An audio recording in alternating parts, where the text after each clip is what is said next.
Everybody, and welcome to another day for PulseChain and Hex, and we're going to have fun today. It's going to be probably a shorter show than normal, but we're going to be covering how Hex has gone full DeFi from Richard Hart. We're going to cover that towards the last end of the show, actually, and then of course we're going to get into stocks, crypto, and PulseChain. Definitely looking bullish running into the end of this year, like a nice little Christmas rally. Potentially even out the other side into January and February. We will see. And of course, we're going to talk about TitanX big day today. Obviously, that's a new protocol, not on PulseChain, but on Ethereum that may come to PulseChain. You never know. And of course, that is from Jake Sharp, an influencer sort of, across all those different projects. So, we're going to have a bit of fun. Let's see what else is going on. Let's see who's in the chat before we get in all the good stuff. We've got a few people in the house. We've got Rod Fitzpatrick. Good morning, Superman and Superman family. Good to see you, Rod. Yeah, it's a sunny day here today, which is going to be nice. So I've got to do a bit of gardening and go for my walk and things like that. Should be good. We got Sandy Beach in the house. Hello, Hex Token, everybody. Good to see you, Sandy. Sandy crushing it, of course, with the health and safety updates. Health and safety. I don't know why I say that. Health and fitness updates there from Sandy Beach, and definitely give her a follow. And share around, retweet, and get fit. That's what we say. We got Archie in the house there. Hey, Archie, always good to see you. And of course, Brian, our community leader. What's up, folks? Good to see you. And who else is in there? Joey Torres. Big shout out. Hi, all. Good to see you, Joey. Joshua Hill. Good times ahead, you all. Absolutely. And we also got Trenton in as well. Hi, everybody. Good to see you too. And a big thanks from Sandy. Pretty nice. So you got a few moderators in the house there, Sandy. Archie, and of course our community leader Brian always do an amazing job on YouTube and in our Discord, so big shout out. All right, let's get into it, straight into it. Bam, let's go. Beep, beep, beep, beep, beep, beep. The main sound effects, just the way it goes. Hey, we got Trippy sneaking in there. Hello all, a full DeFi mode on. That's right, that's how we go. Never go full DeFi. Yeah, we're going full DeFi. All right, so bam, let's add it in. And of course the stock market, we're starting off with that because, the correlation's still there. I know that we're talking about quality assets moving to gold and treasuries and putting crypto on that with the BlackRock category. But, I think we've still got that correlation on and off again at the moment. Dow in the biggest weekly gain of 2023 as monthly job gains slow. So good news. We want good news in the stock market because we want to have a good crypto rally, right? We don't want to have a bad crypto rally. We want a good crypto rally. We've got the Dow Jones there is up 66/100%, up 222 points again, to end of 34,061. So fantastic there on the Dow Jones. Remember, that's the top 30 industrials. The S&P 500 is up almost 1%, 40 points to 4,358. And I keep reminding you of FundStrat's Tom Lee and talking about heading towards 4,800 by the end of the year. So he's feeling pretty bullish on that move. We're going to watch a little clip about that in a minute on S&P 500. The NASDAQ is up 1.4%, 184 points to 13,478 on the NASDAQ. So really good risk-on day for the stock market. Volatility index down almost 5%, and the US dollar down 1% versus its trading partner. That's a pretty big move down, 104.9 on this dollar index there. The commodities, we've got West Texas and Brent oil down 1.9 and 1.95% respectively. So basically down 2% today, about $1.60 each. And West Texas at $80, almost just under $81, and Brent oil just over $85 there. So nice little pullback there as well. Gold is sitting at just under 2,000 exactly, but it's up 30% at $6.40. People calling, gold to be on an ascendancy. going to be rallying, of course, and some targets out there as high as 3,000. We will see whether it can do that. Silver is up 2%, and that's 48 cents. A big move for silver there, $23.33. And like I say, silver's really waiting for that interest rate pivot, maybe next year, but we could have a slow rise up. And then if we do get a pivot, then silver could really have a good chance of rallying. Let's get into the commentary, though. Softer October jobs report bolsters expectations of a Fed pause. We've talked about that the last couple of days. The economy added 150,000 jobs in October. So we're talking about the United States, of course. Less than 180,000 expected and down from 336,000 in September.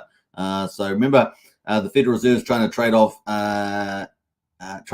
inflation for jobs. So trade off jobs for inflation, so they get better inflation results trading off jobs. So this is kind of a good report from that point of view. The unemployment rate ticked higher to 3.9% from 3.8%, while average hourly earnings rose 0.2% below expectations. So you got less wage inflation there as well. The fewer than expected jobs created in October and easing wage pressures stoked investor expectations that the Fed is unlikely to deliver another rate hike this year.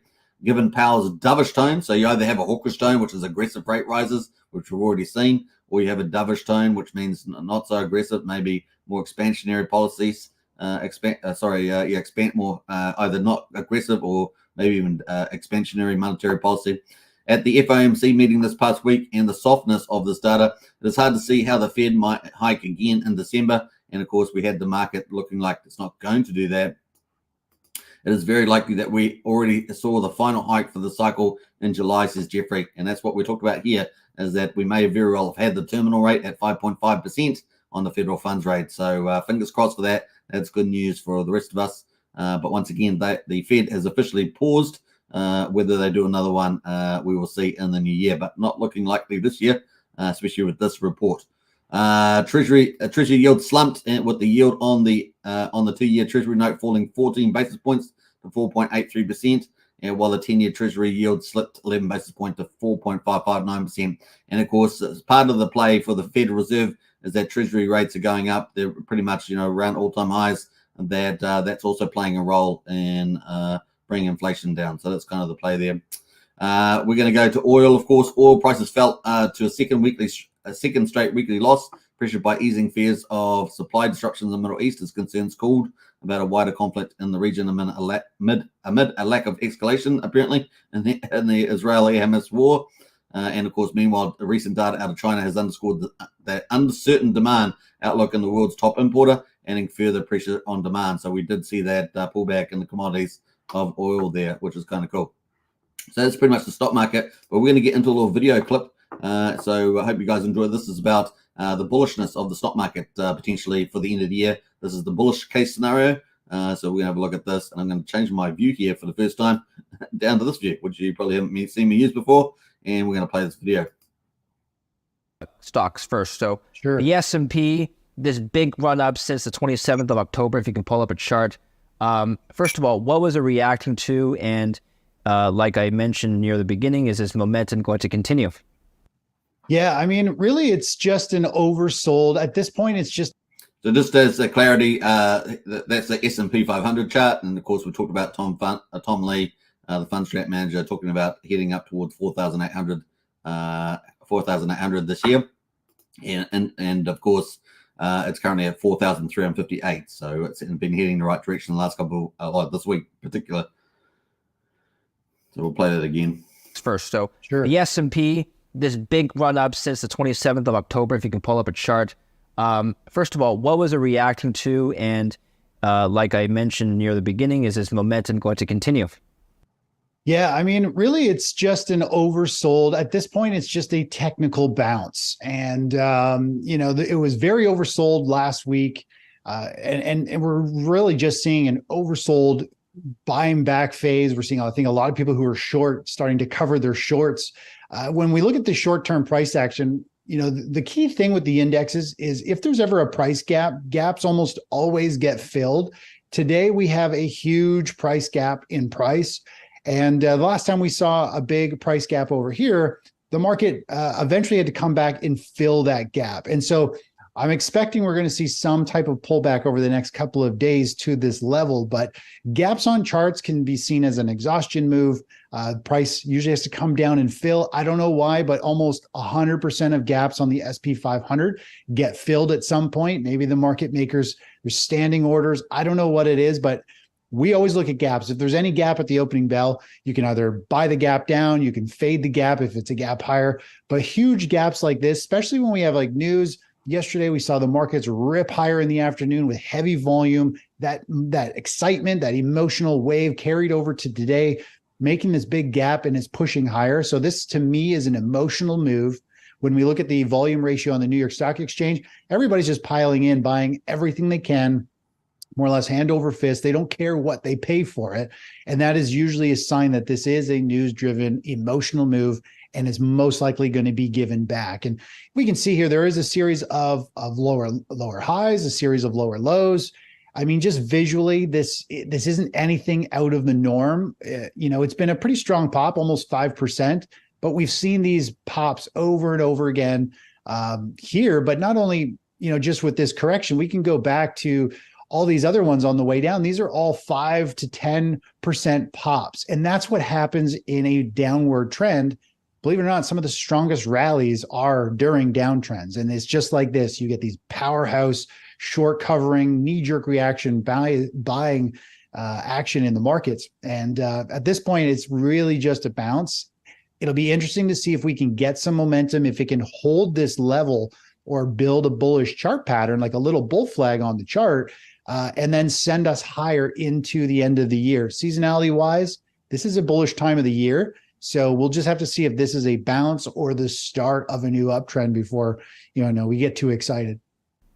Generally speaking, does the time frame in which the bounce happens, does that matter? For example, let's say it bounces 5% over the course of 2 weeks versus the course of, let's say, 3 days. Would there be a difference in your analysis then?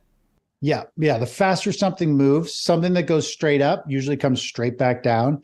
If it goes up on a 45-degree angle, takes a long time to get there, it's sustainable. It could stay there forever and just keep going higher. So, and that's, that's volatility. When we get a high volatile market like we're in now, we have these really sharp drops. We got these super sharp rallies. That's volatility. And because they're sharp drops, we're getting sharp bounces. And it's just ping ponging. Now we got a sharp bounce, so we're probably going to have a sharp pullback. So one leads into the other, right? And the quicker something moves, especially if it's based around a news event, the less you can trust it going forward. Okay.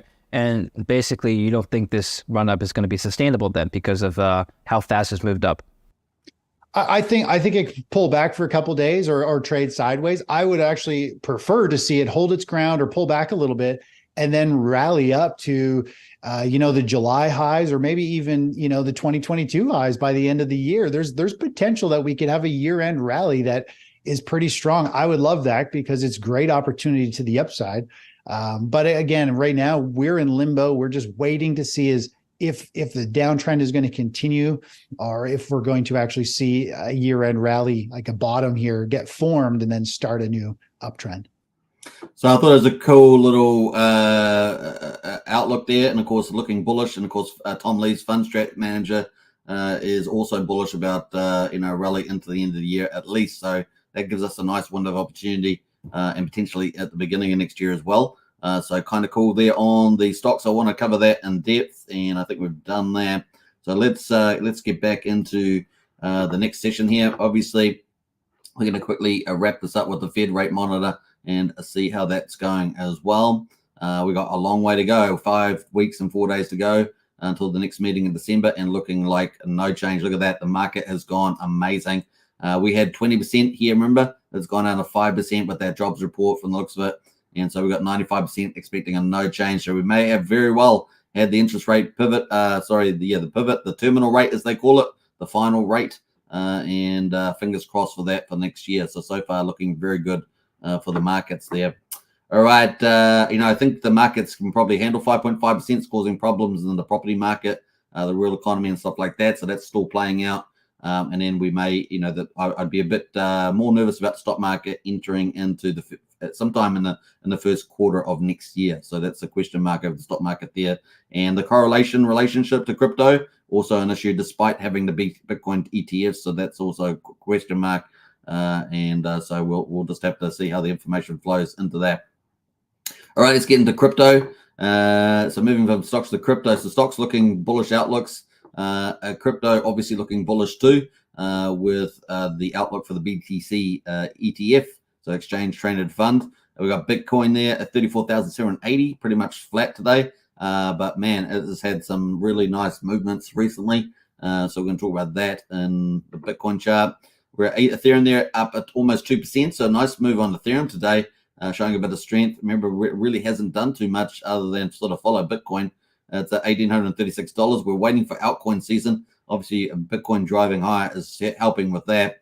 But maybe it will be until we get to 37, 38K or even 40K before we see Ethereum really start to move, and then all the other altcoins. So that's kind of the play there.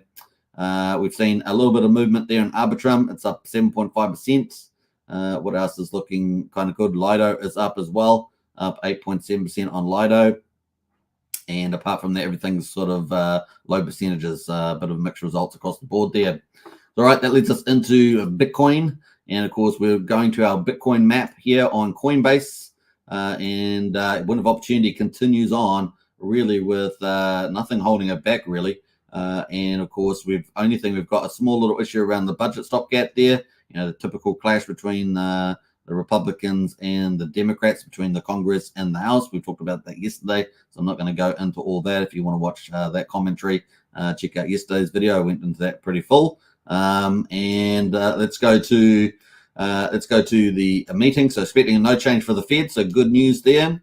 And of course, the BTC ETFs approved potentially at the earliest at the end of this year, and that is from Galaxy Mike Novogratz, who talked about that, who's actually got one of the 12 applications going through. So whether it comes at the end of the year, or which would be beautiful for our rally, or whether it comes in the new year, which may be quite good, especially if crypto decides that, stock market decides to have a big correction. You know, some people are calling 60% correction on crypto, on stock market once it happens. So 60% correction, that's some people talking about that. Some people are talking about 30-40%, which is, pretty big as well. Anything of like those magnitudes is pretty big. You know, typically a correction would be like 10%, or 20%, you really getting up there. So that's still wild card there for next year. So we'll see. So that's kind of play there. And of course, we've got the Bitcoin halving as well, coming up in the 17th of April there. So everything looking pretty good for stock market and crypto. The only little hiccup here, perhaps the budget stopgap. And like I said to you, maybe they'll just get it extended to the middle of January, as Mike Johnson, the Speaker of the House, indicated, despite the clashes there. All right, so that is looking pretty good. We're going to jump over to some of the news around Bitcoin, the Bitcoin outlook. So we've about a week ago, I talked about outlooks of up to $150,000 to $180,000 for Bitcoin in the next rally, and of course that heavily driven on the Bitcoin ETFs, and then to a smaller degree the Bitcoin halving in April. But of course, Tom Lee's fund strat manager is talking about 150K. There's many other analysts that were talking about 150K, maybe even up to 180, and that's the play there. Bitcoin's price could reach 47,000 by the end of November. That's this month. And this is another piece of analysis. I thought I'd bring this up. So obviously we had a great month in October, and we're looking at potentially a really nice month in November. And I feel like it's there. It definitely feels like it's very probable. Bitcoin's price could reach 47,000 by the end of November, according to Rachel Lynn, co-founder of the multi-chain decentralized exchange Sin Futures. Last week has cemented October's reputation as Uptober, with Bitcoin witnessing nearly a 29% increase in value, Lynn said in the statement shared with the block. And of course, even more interesting is that when we look at historical data, November tends to be given even better. I just realized my views, the old one there. We're going to move that around. And even more interesting is that when we look at historical data, November tends to be even better than October, and with an average return of over 35% in Bitcoin. If this November were to deliver similar returns, we could see Bitcoin reach about 47,000, and that would definitely put us in the altcoin season. We should definitely have Ethereum and the altcoins trigger for that, and we could see some big price rises where we get into some of those double-digit days in a row. That would be pretty neat. Beyond the price increase, the crypto market is also witnessing a rise in the number of users and transactions, according to Lynn, a further positive sign of the ecosystem. So I think that's pretty cool. The bull party continues. Particularly noteworthy is a spike in spot volume, with a marked increase in large transactions exceeding $100,000. This is a clear indicator of heightened institutional interest as big players are seemingly consolidating their positions in digital assets, specifically Bitcoin.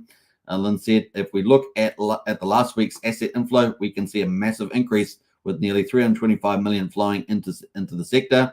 Almost 300 million have went into Bitcoin. Option data also reflects the bullish market mood. As of November the 3rd, the top two options with the largest open interest are 40,000 December call and the 45,000 December call. Even the 50,000 December call option has over 5,000 BTC open interest. This suggests a large number of people are willing to bet that Bitcoin will be significantly higher in 2 months than what it is today. While short-term relative strength in index momentum indicators reaching overbought levels is a negative sign, the long-term perspective looks bright. So that's pretty cool. So we're pretty excited about where this is heading as well. So I think that's kind of bullish for Bitcoin as well. So we've got bullishness for stock market leading into Christmas, bullishness for the crypto market, which really hasn't had its run, right? So stock market's already had quite a bit of run. And so good news for crypto lining up with the stars here.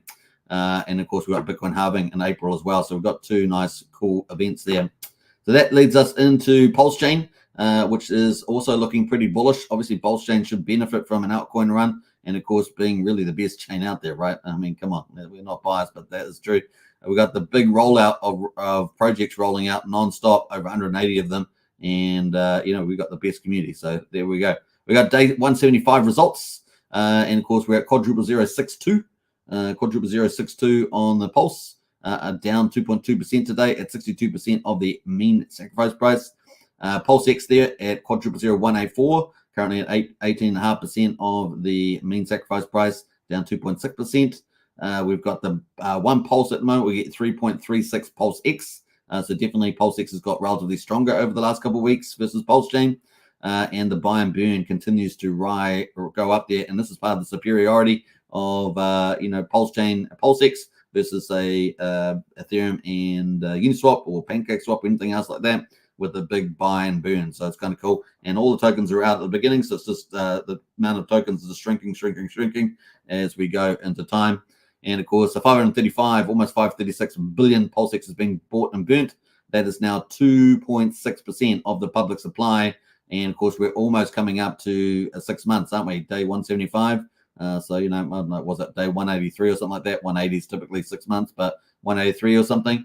And so, if you double that, that's what's that? That's 5.2% is the run rate there. Now, obviously, if the price rises, then we'll obviously that makes you less burn. But if the price rises, we'll attract more capital and more users. And so it's probably going to be a good number there, 5.2% in the year. Pretty amazing. So that takes it off the supply. And then you bring in like Power City Earn Protocol, you collateralize PulseX, and you get even more off the supply, and therefore you start lifting the demand, and away it goes, right? That's what you want. It's a bit like a seesaw, goes, and bull mode for PulseChain. We've also got the incentive token there, $1.07, down 4% at the moment. The ratio is definitely moving down, 17,341 for per incentive token. We got well over 15 million incentive tokens in existence, and the buy and burn just under 113,000 from the TRX protocol there as well. And once again, I can't say enough. I'm excited about TYCZ coming. Binance DeFi, DeFi Binance. It is going to be pretty awesome in the new year. We're going to talk about that later on. Really is capturing my imagination, that one. PHEX at the moment, 1.45 cents, down 4%. EHEX is at 0.087. And of course, the combined price is 2.32 cents. So pretty similar to yesterday. Although just slightly down from our little rally that we had yesterday as well. One PHEX will buy you 234 Pulse at the moment, and one PHEX will buy you 1.67 EHEX at the moment. That's kind of the ratios. Let's jump over to the charts though, and this is our chart on the daily. Let me auto log this. Bam, there we go. And we can see that we had an awesome rally. We got up to very attractive quadruple 0.755, and then came back down, bounced on the 50% mark on the Bollinger Bands, and up we came, looking very bullish. Had a bit of a profit taking day today, and we're down at quadruple 0196. But we did have a nice little rally up there earlier too. Where else are we going to go? The RSI is pretty cool. Cooling off there at 61. It was overheated when we had that big rally, got overheated in the overbought territory. Anything over 70 is kind of in the overbought territory. And we come back down almost back to the 50. And we're now at 60 there. So just cooling off for maybe that next move up. Fingers crossed, everything looking good. So that's kind of that for that. Yeah, I think we'll leave it there. But, more room to move. We've got to get back to the mean price, the sacrifice price, which is also the pre-SEC price of 0001000. To do that, we need to just continue on. And that would be a 62% gain from here, 62%. So there we go, folks. We'll probably get there pretty quickly. Probably look something like this maybe. Yeah. But as you saw in that commentary, sharp move up, it typically comes down. Whereas if you have a nice 45-degree angle, you can sort of zigzag up and go up forever. So that's the kind of thing. And of course, we see these parabolas in the crypto. So if you are in a project, this is a little outtake. If you are in a project and you see the prices go straight up, and you think, oh, it's going to go forever, it's more likely to come down. So remember, take profits at the top of that move and wait for it to come back down, right? So there's a little bit of outtake there. All right, let us get into PulseX. Similar sort of formula there. Looks pretty similar. Similar bounce off the 50% on the Bollinger Bands. Pretty much it, and also had a bit of a pullback over 2 days rather than 1 day like PulseChain. So at least PulseChain ended up green. Today it is red. We've got about 4 minutes left in today's candle. And, of course, we've got more work to do compared to PulseChain, more work to do to get back to the pre-SEC price, which is not the same as the sacrifice price, which is 70% back to the SEC price, which was quadruple 0313. But to get back to the mean price, look at that. It's up there in that yellow bar. I have to drag that yellow bar along. That is even higher. And if you're willing to be patient, that is potentially some mad gains there, 440% back to the mean price there. So if you're willing to be patient, that could be definitely there. Not financial advice, of course, but away we go. And Serum token at the moment is $1.07, and we're going to look at the ratio of that too. Let's have a look there. So yeah, all-time lows there, 17,334. 17,341 is the ratio now. One Serum tokens to 17,341 pulse. That's down 4% on that one. And of course, let's go to PulseX and have a look at the farms. These are the yields on PulseX at the moment. The PulseX Pulse farm is at 7.23% APR. There's $32.3 million in there at the moment. Hex Pulse is 9.35%. There's $25 million in there at the moment. Those are the two Richard Hart pools. And of course, then we've got the bridge and stuff from Ethereum, Bridge DAI, USDC, and USD Tether versus Pulse. And that is 58%, 57%, and 60% respectively. USD Tether there having a nice little premium on that. And of course, you can see there's 16 million, and 6 million, and 5.8 million respectively for DAI, USDC, and USD Tether. Leaves us wrapped ETH bridged in from Ethereum is a 32.58% APR with a 10.7 million in liquidity. Now, you guys know every so often I like to bring up the PulseX farms just to remind us of what the rates are. I don't bring them up every day, but those are the rates today. All right. You can also go and provide your own in the pools, right? That don't have trading peers that don't have farms. You can also go provide liquidity in those. Some of them have pretty high APRs. You just go to the info tab, go to the Ellipsis info tab, and you should be able to see the pool if they populate there. Sometimes they don't populate because I've opened up so much stuff, but for you, they probably work.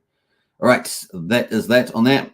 All right, so we're going to close out of that. Obviously, we're waiting for cool things like potentially the PulseX DAO, single-sided staking potentially, limit orders potentially, all those things, and of course the liquid loans protocol, which is going to collateralize Pulse, and also the Power City Earn protocol, which is going to collateralize PulseX. That could have a big impact on some of these things, and of course third-party projects as well could also play a role.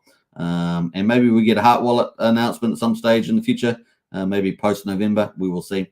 Things like that could play up. All right, that leads us into PHEX. PHEX at the moment, obviously similar looking chart, but of course, a slightly more bullish in some ways. We didn't get to the 50 on the Bollinger Band, but we did bounce back at 61.8 on the Fibonacci, and we've managed to climb back there as well. How much further to the much further to the pre-SEC price? Well, 35%. So it's not a big ask in crypto, is it, to get back 35%? And that's kind of where we are at the moment. And the RSI at the moment is just cooling off a bit. So we're down at 63 at the moment. So it was a little bit overheated. I guess that we could have had a double top in there, but a little bit overheated there. And we're just cooling off. This is probably going to be better in the long term. And we'll see how we get on today. We've got a brand new day. You can see that candle's just occurred. We've got a brand new day there, looking good.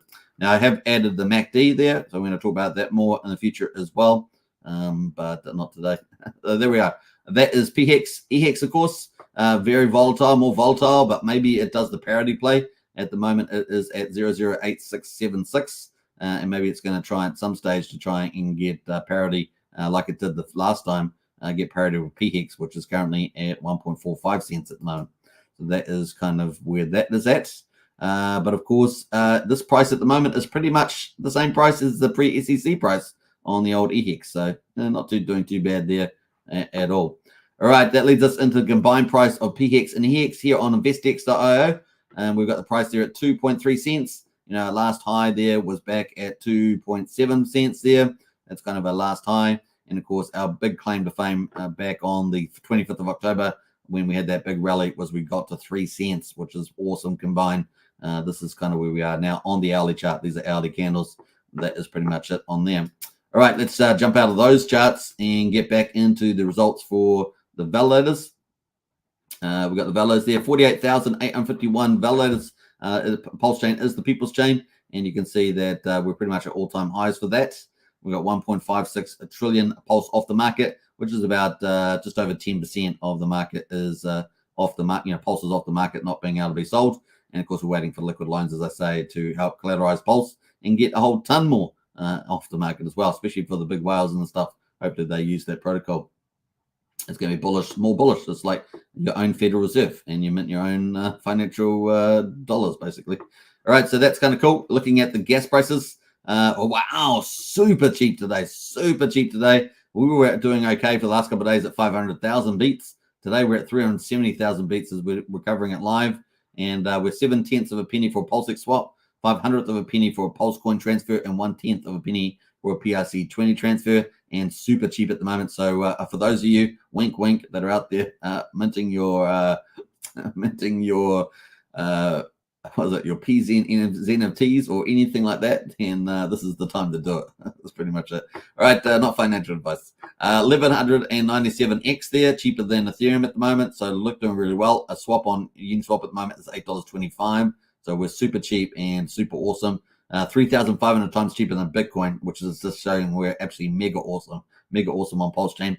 And of course, on PulseChain, you get all these projects. You got the big project roadmap, over 100 projects, and you've got super cheap costs. And of course, the compound protocols work well on PulseChain. They don't work very well on these expensive chains. They are really, really bad, especially for the retail book, you know.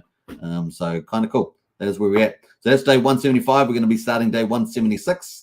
We're going to move on, though, into the second category. We've covered rich heart tokens. Let's go to PRC20s. We're going to go, I'm not going to go too much in this, but we got PDI there at 0005. So that's just come back 6%. Wrap Bitcoin, which is probably one of the more interesting ones, is at $93.32. So that's just come down from being over $100 there. That is the Wrap Bitcoin. Everything else is pretty much down. Pepe is up. Pepe the meme coin's up 10%. Let's a quick look at that. Let's see if it does, whether it does eventually benefit from the 9-inch meme dex. We will see. That is where we've got an update on the old Pepe. That's definitely a speculative play for that. And of course, what else is doing well? Pulse Bitcoin there is up 4% there. Let's see what else is up there. Yeah, Pepe, like I say, is up. Yeah, pretty much Pepe is up there across the board on the top PRC20s that I've got on my custom list. Moving to meme coins, I think. Are we going to go meme coins? Yep, meme coins, our third category, sorted by liquidity, of course. We've got where did ETH go down 21%. Wow, now that's performed like a boss, isn't it? That's been a pretty good call, and that's been performing pretty well. Let's go to the daily. On this one, that's the daily chart there for where the ETH go. Let's go 4 hourly, actually, probably a bit more interesting. We had all these rises up here and doing pretty well.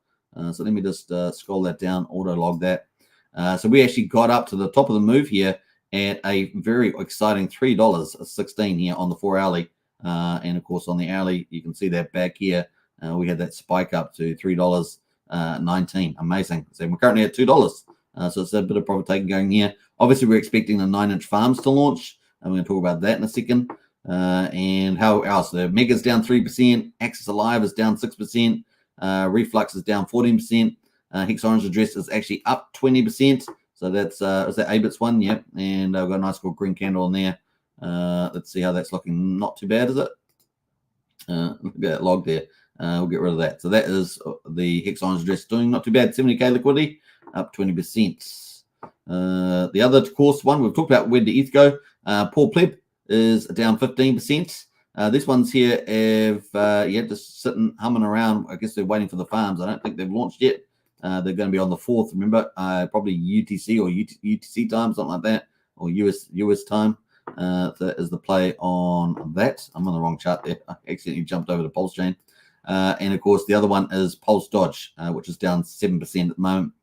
And that is the chart there on the 4-hourly. That's a 4-hourly chart. So the last couple of 4-hour periods just come down. We've got a obviously brand new one there from the looks of it. On the hourly, that is the chart there. So we actually had a little rally on the news of the farms being on the 4th of October. They went from 0047 or something like that. I think it was in here somewhere. And they actually rallied on that news, got to 0062. We're back down at 0056 now for Pulse Dodge. So that's pretty much it on those ones. Just looking at anything else. No, that's pretty much it. Our final category is PulseChain projects. Let's quickly look at that. Sorted by liquidity. This is our main category, of course. These are where a lot of the value gets added onto PulseChain in a more sustainable, longer way, outside of meme coins and popular coins. So we've got 9-inch there is down 3%, up 3%, 9 inches on PulseChain, and up 10% on Ethereum for 9-inch. BBC is up 17% on Ethereum there too, but is actually down 10% on the PulseChain side at 41 cents for BBC. We're going to talk about that again. What else is going there? PLN, Pulse LN, one of our on-ramps through the Lightning Network and BNB and stuff. That is up 13%. Let's have a quick look at that. There's very small liquidity on this, however, but that's a nice little green day there for PLN. And people like that service. Apparently, people really enjoyed that service. What else? Holy there from the TRH protocols up 17%, and Seed is up 21%. So a nice little rebound for the TRH protocols. And that's pretty much it at the moment. So if we look at by the best, if we sort by best, you can see that summation there. Those are our leaders today amongst the projects. Here's our losers, biggest losers. Communist, which was our biggest winner, was it yesterday? Is our biggest loser today. That's pretty much it. Affair is down 10% too. Beetroot down 8%. And remember, Beetroot's got a lot of cool stuff coming, like sugar beet and that. Or is it sugar root? Yeah, I forgot now. But that's pretty much it on that. Let's have a quick one more look at. We're going to go 9-inch and have a look at the tokens. So really, the best performer is the Ethereum chain today, up 17% for BBC and up 10% for 9-inch. Which is underpriced, I think, anyway. So that's probably makes sense. Let's go to the 9-inch DEX here. Of course, this is what we were waiting for on the 4th, October the 4th. That's what we're waiting for. I don't know exact time, but that's what we're waiting for there. And of course, the Hexibus ecosystem coins will soon be added to the DEX. And of course, that's what we're waiting for farming and so forth. So let's have a look at the update that we're expecting. Here we go. There's the farms that we're expecting. We're expecting farms and single-sided staking for where the ETH go, Paul Pleb, Pulse Dodge, and both chains. Now, this is like day 5 plus 3 or something. It's like the days are really off, man. But day 5, this is day 5 plus 3 or whatever. So, it's about 3 days delay or something. But we've got single-sided staking for PulseX expected as well. So, presumably that's going to come. Single-sided staking for Hex, EHEX, and DBI on Ethereum, and EHEX, PHEX farm on PulseChain. Now, are these 3 going to come out actually on this day with where the ETH go, Paul Pleb, and Pulse Dodge? Don't know. It's supposed to. But like I said, this update here didn't include any of those. So are they delaying those? I don't know. We'll find out. So that's pretty much it. The farms at the moment are going pretty good, I guess. After they recovered there, we've got the yields here, 300, 400, 500, 600%, depending on which one you're going to be in. And of course, you've got the single-side staking pools for 9-inch and BBC, really filling up there. A lot more 9-inch and BBC's gone into those. And you've now got the APRs in there, which is pretty cool. So the APRs here, presumably this APR is correct. No, there's pretty big percentages on there. So if that's correct, that's amazing, especially given how much 9 inches in there. So yeah, a question mark over those APRs there, at least for this one's here. All right, let us go over to, that's pretty much it, I think. Yeah, the burns, a quick look at the burns, 360 million burned through 9 inch here. And now I noticed the TVLs have dropped significantly. This TVL was showing at 25 mil. I guess that's because, you know, the main token there, 9 inch has probably fallen quite a bit. So let's have a look at that. 9 inch here. Oh, it's the wrong one. Sorry, my bad. Let's go to 9 inch pulse, and we'll have a look at that quickly. That is the 9 inch token there. So we obviously had a big, nice rally, and we've come all the way back to quadruple 028. Now, this price down here, I believe, is the sacrifice level. So it's all the way back down here at around about 1567, which is pretty much where they started the price. And so that would suggest that if that's correct, and I believe it is, that would be the premium that people have still got even with the pullback in the market. So you know, that's kind of cool. Which is what gain is that? Let's have a look. That gain is you know, a 78% gain still. But of course, there's also the Ethereum side as well, so you add in that value also. So that's kind of the play there. Let's go back and see whether we've got anything out from the team here else other than that. Nothing really. So that is pretty much it on that. So keep a lookout for that. It could launch anytime. That is pretty much that there. 360 million has been burned of 9 inch so far, which is pretty good, I think. I'm not sure what the Ethereum chain is. Let's have a quick look at the Ethereum chain. 93 million burned through there at the moment. So cool, not too bad. It seems to show similar, a TVL 13 million there. All right, that brings us into a non-PulseChain project, but we're going to check it out anyway because it is TitanX. This is from Jake Sharp, who does do PulseChain coverage, obviously, PulseChain Hex and things like that, but also covers other projects like Zen and TitanX. And so I do too on Superman Crypto, but not here on Hex Token channel. But this one here is pretty interesting. Obviously, this is trying to be a combination of all those projects.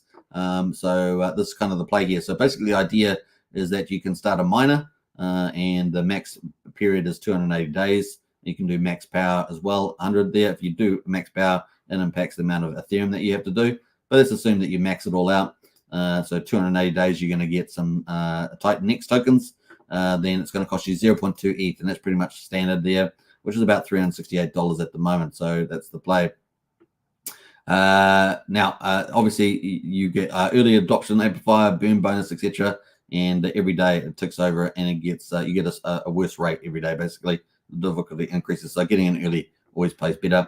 And of course, you'll get that big volume at the moment. So I think it's about just under 1.7 billion tokens you'll get in 280 days if you maxed out that mana. Obviously, you can also do batch miners, so you can do a whole ton of them together. 10 times 280 with the power of 100, so you can get way more than that. So if you did 10, that's going to cost you what, $3,700, but you'll get 17 billion or something. Something like that. So not bad. The second feature is staking, of course. You can stake your Titan. Obviously, there's not much Titan out there, relatively speaking, because it's only been going for 7 days or 6 days and 6 days and 20 hours, 23 hours, something like that. But 6 days and 17 hours, I should say. But anyway, you can stake your Titan. You can either buy it off the market, or you could have minted short. Minting shorts, not very profitable. You'd be out of the money, probably 30-40% because the price crashed. But you can buy it off the market and stake it. And of course, you get your T-shares there as well. Longer pays better, all that sort of stuff. Now, the payouts, why would you do that? You stake because you want to get these payouts. The payouts at the moment, they roll on an 8-day rolling. So every 8 days, you're going to get a payout on the 8-day rollout. It's not just one off. It's every 8 days. Whatever people do in terms of going to mining out new inflation, and look at it that way, they mine out new inflation, and then the payouts there you're going to get relative to that. Now, relative to the shares, obviously there's more inflation coming out. People doing short mining, which is not really that profitable, but if they do that, then they can stake, and that will mean there's more shares in total. So you will get diluted over time with the payouts, relatively speaking. But then, of course, you're getting more ETH coming into the pool too. So it's going to be interesting to see how that plays out. But any case, the 8-day payout's got $1 million in it at the moment, and of course, it's almost a payout time. 88% the way through, so it's almost about to be paid. That is tomorrow, and basically you have to get yourself staked today to get the access to the very first payment. there's 7 hours to go. So that's pretty much how that's working. And of course, you'll get that. Now, then it's going to reset, and whatever ETH comes into mining, it's going to go into the next 8 days and get distributed along all the pools. The other pool that gets paid out is the 28-day cycle. So it's going to repeat every 28 days. So whatever people are putting in that ETH miner, they're going to, get a percentage of that based on the shares. So obviously, as time goes on, people are going to more stakes. There's going to be more shares. So you'll get diluted, relatively speaking, but of course, you still get higher payouts because people have to mine inflation.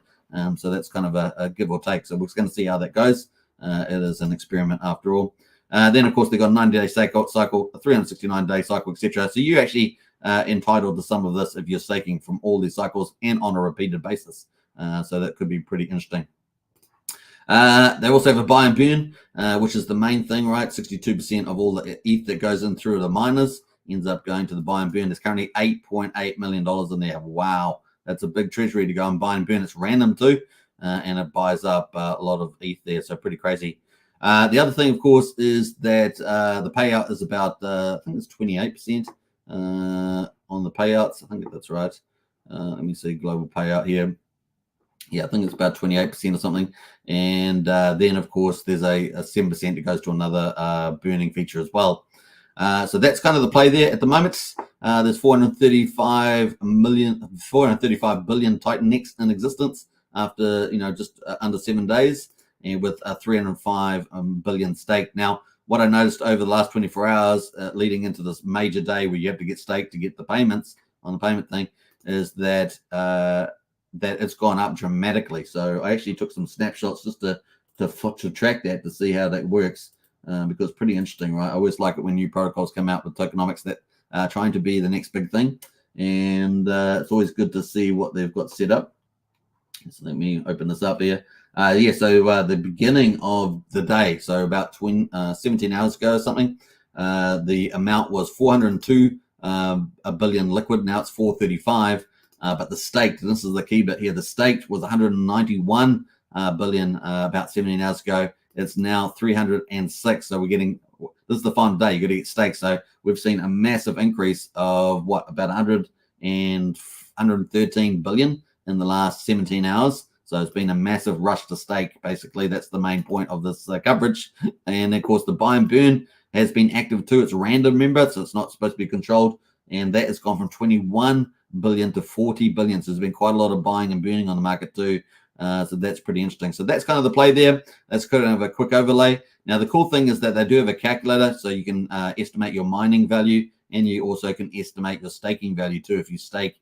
And of course, they have the max length of 3,500 days, but actually 2,888 days is you'll get the same rate there. That's the max share rate there that you'll get.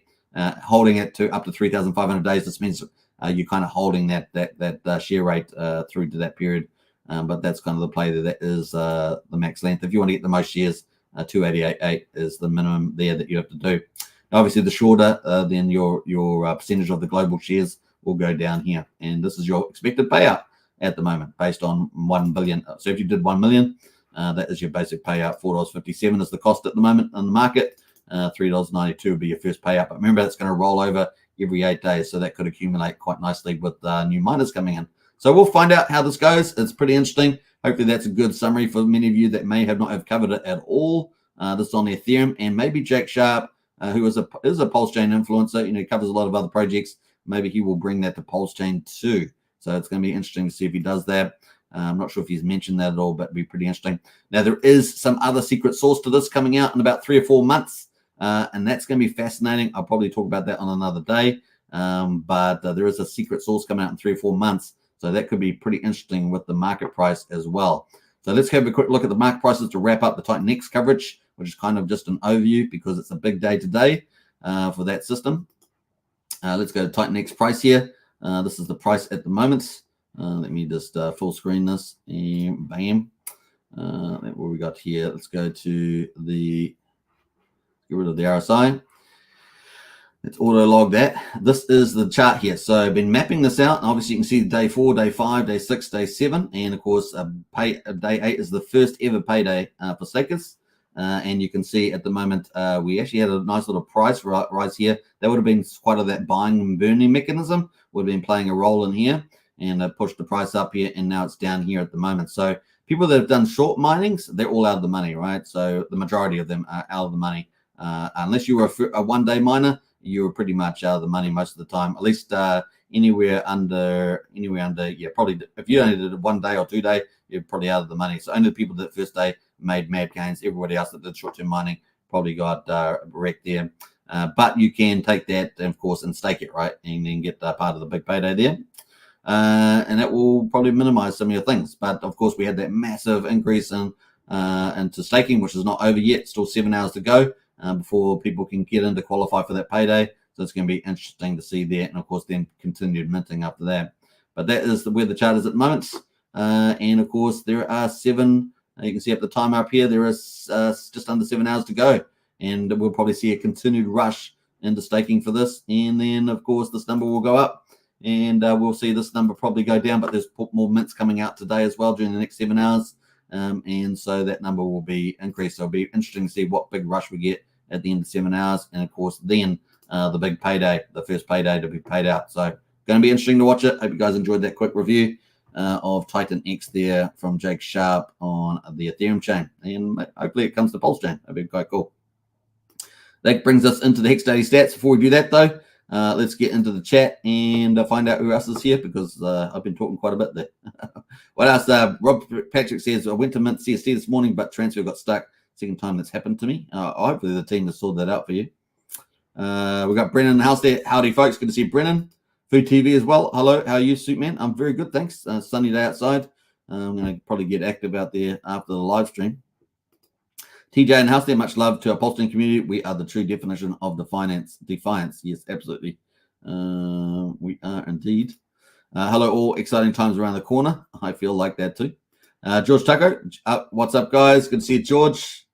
Brendan says, ETH getting some traction. I know. That's pretty interesting, that the ETH is starting to move in price. I thought it was pretty good insight today. Hex Evader, hey, gang. Good to see you. Andrew Reynolds, g'day, everybody. Brendan says altcoin season leading into the end of fourth quarter. Yeah, it looks like that. November looks like it's going to be good.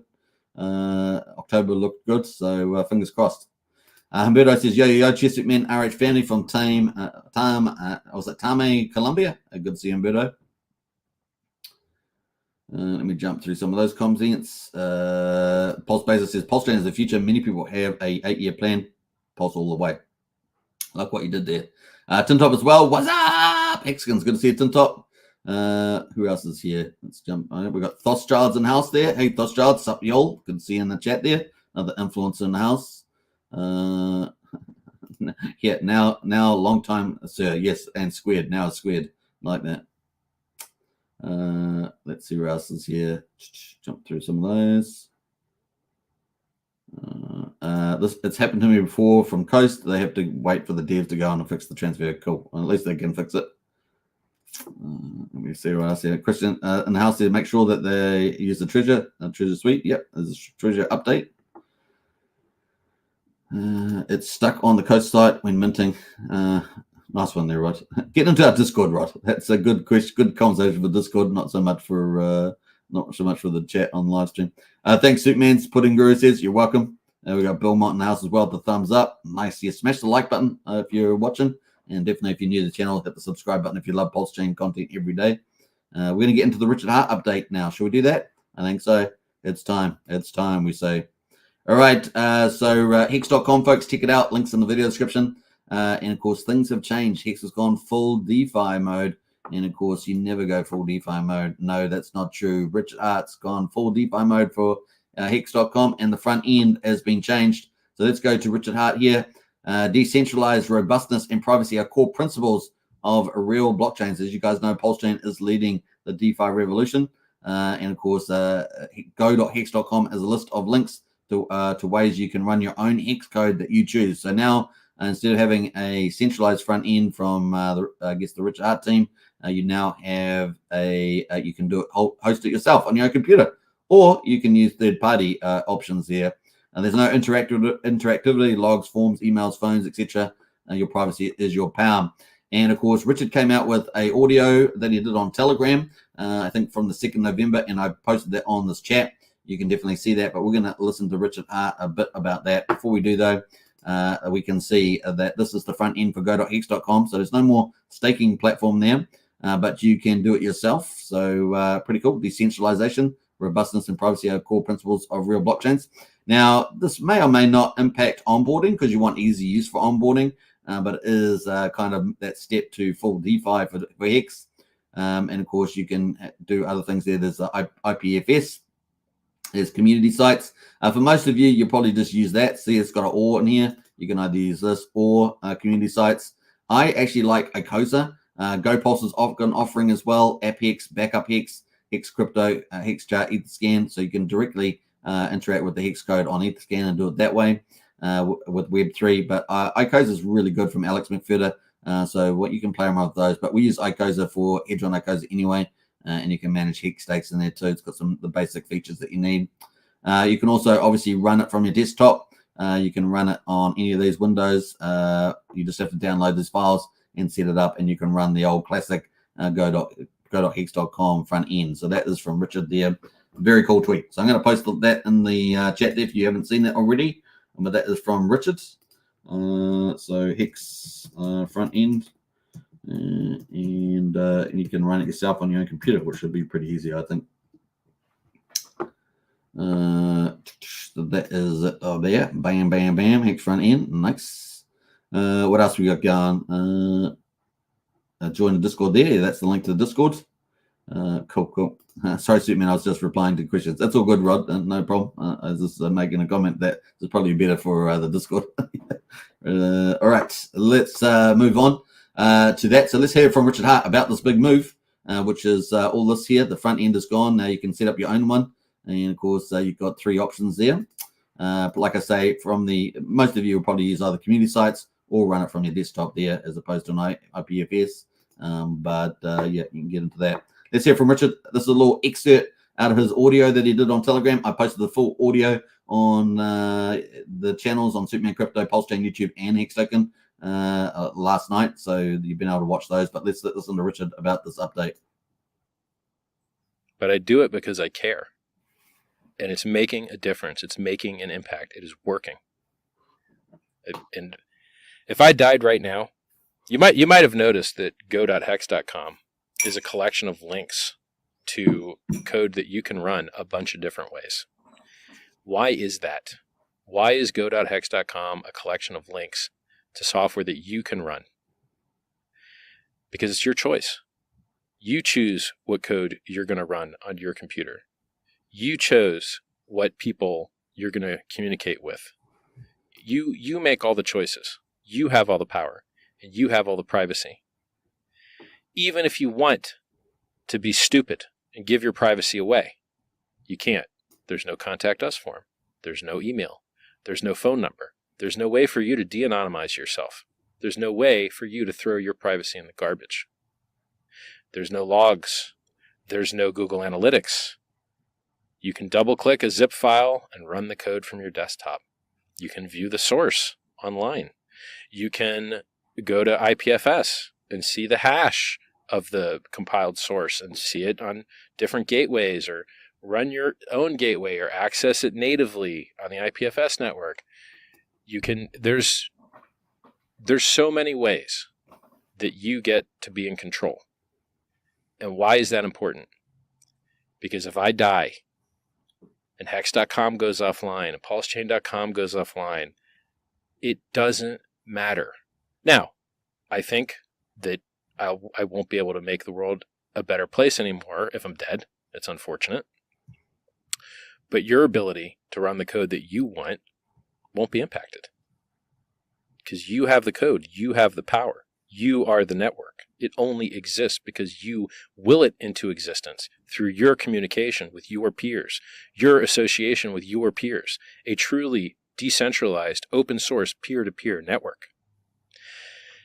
It's nice to brag about all the things that we're involved with and that, I've invented or founded that just work better than other things. So for instance, yesterday or the day before, Uniswap went down. Why? Because some Cloudflare thing went down. Well, PulseX didn't go down. Now, why is that one part bad for Uniswap, one part good for Uniswap. One part bad because, hey, it'd be nice if your website just didn't go down. Hex doesn't go down. PulseChain doesn't go down. To the best of my knowledge, neither Hex nor PulseChain has ever been down, ever. All right, so that was a little excerpt out of the full audio. You can watch it on, like I say, Hex Token, Superman Crypto, or PulseChain YouTube. I posted that tonight, but the full, it's about 45 minutes long, the full one.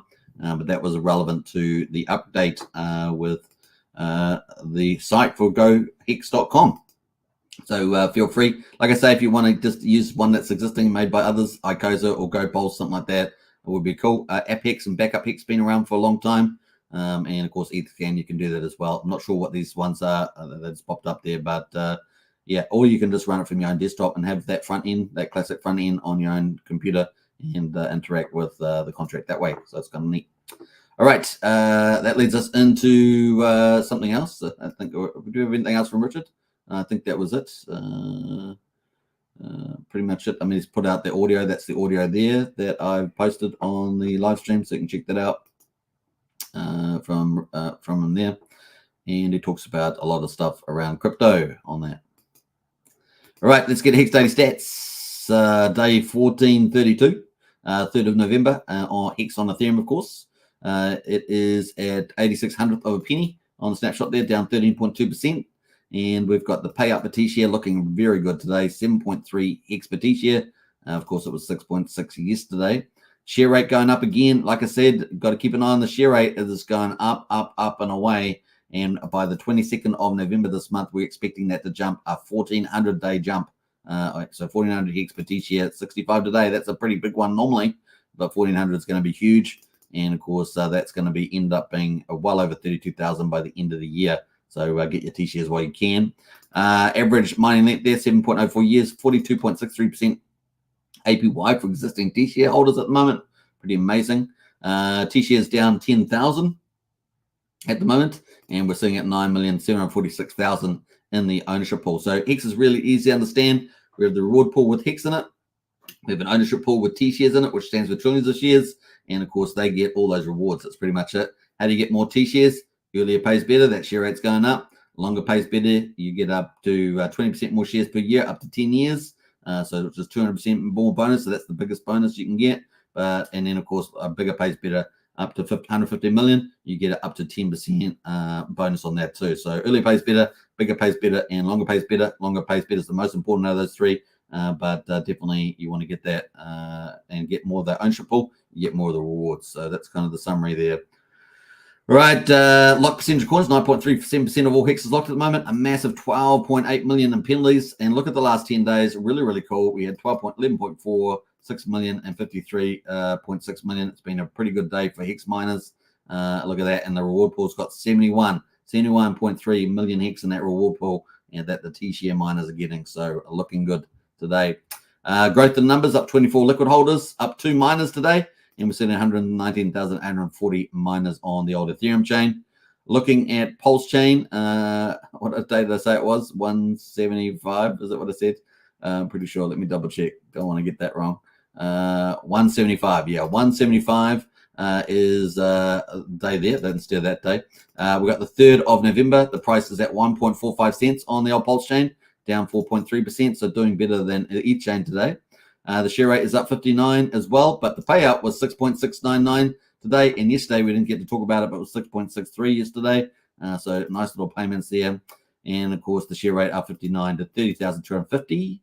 The average mine length shorter on the PulseChain, 6.88 years. The APY lower as well, 38%, but still pretty amazing. T-shares down even more than on Ethereum, 13,717.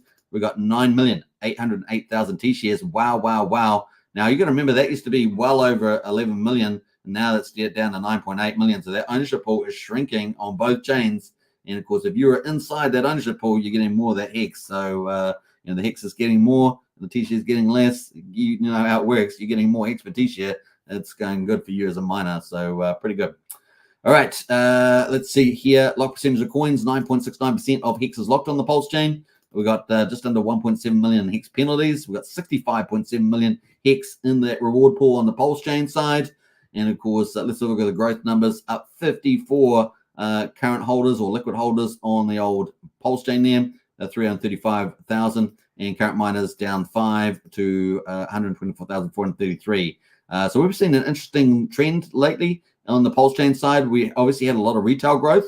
When we go back 50 days, you can see that we're actually growing. 40 days we were growing. 20 days ago we were growing. The last 10 days we've seen a break from that trend with some down days. And I gather these are probably some large accounts with multiple accounts that have been down on the down day here because they do match with a lot of penalties and other things going on.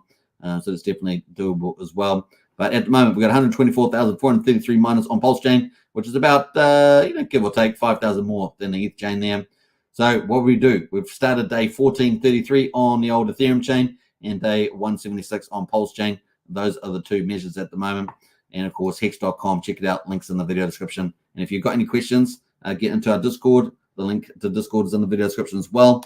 We've got a crypto helpline in there as well. The community helps and the moderator team helps without. So it's pretty special. So if you like the best information, you like getting early intel on all the projects, we're pretty much exclusively on the channel documenting the PulseChain rollout. So get into it, folks. It's the place to be. We've got the best community, everything. Get into Discord, pretty amazing, which is kind of cool. All right. And let's get rid of that. Let's get rid of the Hex.com site. Don't you love that? Knight and Armor, I love that. And that is the thumbnail today, which is pretty cool. All right, Hex Knight, the Hex Knight. Let's go. All right, we've got some final comments. Let's do that. We're up to an hour and 6 minutes. We're doing pretty well on the live stream today. So let me just jump back up here. Let me have a look here. Crypto Truth says Hexaco up and to the right. Absolutely. Surely Fortress, mega pump time. It is indeed. We're going to pump. Tim Tot says, I still have go.hex.win in my bookmark, says Tim Tot. Nice. What else we got going there? Brian says, super simple to run your own. It's just a simple web page that runs locally on your computer. I showed screenshots in the Discord last night. Now, that's from Brian there. So, yeah, you can just download that third option. Just download the file onto your desktop and you can set it up yourself. So you're still not losing the go.hex front end that we all love and know. Bobfish King says, I have been doing my crypto taxes using Coinly. Dealing with the fork has been difficult. I see the advantage of fewer DGN transactions. Says Bob. Yeah. Well, Coinly is expensive too, right? Isn't it? So yeah, sometimes people just do it themselves, but definitely interesting. Obviously, we don't cover taxes because not financial advice and all that sort of stuff on this channel. So that's the way it goes. All right, let's see how we go. We'll go further down. Brendan says, "Cheers, Super. You're welcome." Crypto says he's not going to fake it. It was a good to hear Richard Hart with that 47-minute stream. He is the sounding sharp, which is bullish. Hex for life, says Crypto Truth. Absolutely. What else we go? Beast mode bossing, says Crypto Truth. Hey, good stuff there. If you want to get in the Discord, that's the link. Join up today. 16 cents a day, pretty good. If you want to join up as a member on Superman Crypto on YouTube, hit the join button. We've got a number of options there. And of course, if you want to join as a member of Hex Token YouTube, we've got a number of options there as well. Or you can join our Discord. We've got a different set of options there, which is pretty much 16 cents a day for all the good stuff. So it's pretty cool. Thank you, Hex Token, says Sandy Beach. Most welcome. Brian says tax equals theft. Just saying, says Brian. Yeah. All right. Yes, particularly some places are worse than others, right? Some countries, some cities, some regions are worse than others in terms of tax and theft. So, what is a reasonable tax rate versus a kind of a socialist communist tax rate? I guess that's the way you might put it. All right, let's play out some music on the way out here. Actually, let's not play music. Let's play BlackRock CEO, who's I think is really setting the tone of the next bull run. And so let's play out the BlackRock CEO. All right, peace out, everybody. Enjoy your day. I'll catch you in Discord. Bye for now. Clients around the world about the need for crypto. I mean, when you think about, I think some of this rally is way beyond the rumor. I think the rally today is about a flight to quality with all the, all the issues around the Israeli war now, global terrorism. And I think there's more people running into a flight to quality, whether that is in treasuries, gold, or crypto, depending on how you think about it. And I believe crypto will play that type of role as a flight to quality.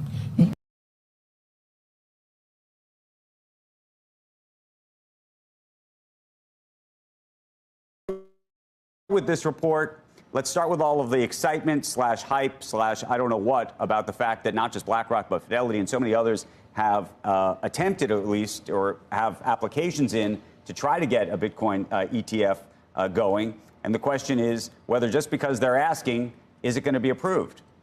Yeah, it's going to get approved. We actually think, we're partnered with Invesco on an application. We think it happens this year in 2023. All the indications of dealing seem to be heading in the right direction. And that's, from what's Mike, though, because I don't want people to, Mike, people are going to say he's talking his book. He owns a lot of Bitcoin. He wants this to happen, obviously. What would you pinpoint and specifically suggest that you're seeing around the approval process that is somehow different today than it was a year ago, than it was 2 or 3 years ago? The most significant piece was the SEC lost in court, right? The judge had said, what are you talking about, SEC? You have a futures ETF and you're saying you can't have a cash ETF. That makes intellectually zero sense. And I think that put the SEC on the back foot. And I think Gensler needs a win. There's a tremendous amount of pressure to do something that is rational. The American public wants this. BlackRock, who's the largest asset manager in the world, is out publicly saying we're going to get this done. And it's, I can't talk specific about conversations our guys are having, and that's on the Invesco side. But talking to all the other people, it just feels like the dialogue with the SEC is all heading in the right direction. But when you say the dialogue with the SEC, have you seen a shift, a fundamental shift in the way the SEC, anecdotally, I imagine, would have to be the only way you'd know this, has changed the approach to thinking about this in light of that lawsuit? Which is to say, Lena Khan has lost lawsuits before, in her agency at the FTC. That hasn't shifted the way she thinks about antitrust regulation in the United States. Yeah, just the public filings back and forth and the comments you're reading online, the people's comments are much more constructive. And when you go to the comment period, what they're asking about all seems much more specific than general. And that seems to be a good sign. We'll see. I don't have a crystal ball. This is my intuition. Right.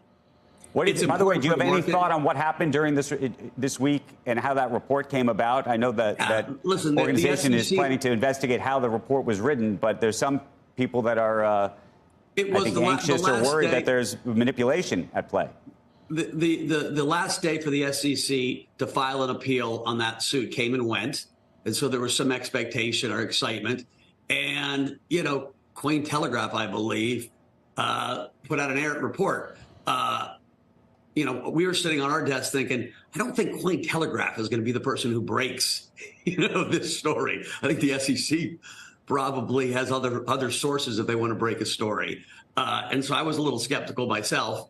What it does tell you is the market will head higher on any positive news, right? You're going to have Invesco's Salesforce, BlackRock Salesforce, Cathie Wood's Salesforce, Fidelity Salesforce, all out selling Bitcoin. And Bitcoin has always been an instrument that is sold, not bought, right? It's getting people in the first time, explaining to them what it is. I think by far the most bullish thing that happened was Larry Fink on TV saying, don't worry about that rumor where Bitcoin's going up because people see it as a store of value and as a flight to quality asset. That's the largest asset manager in the world. And it's no longer talking about how it works or why it's important. It's just a recognized macro asset. And that's a huge psychological shift.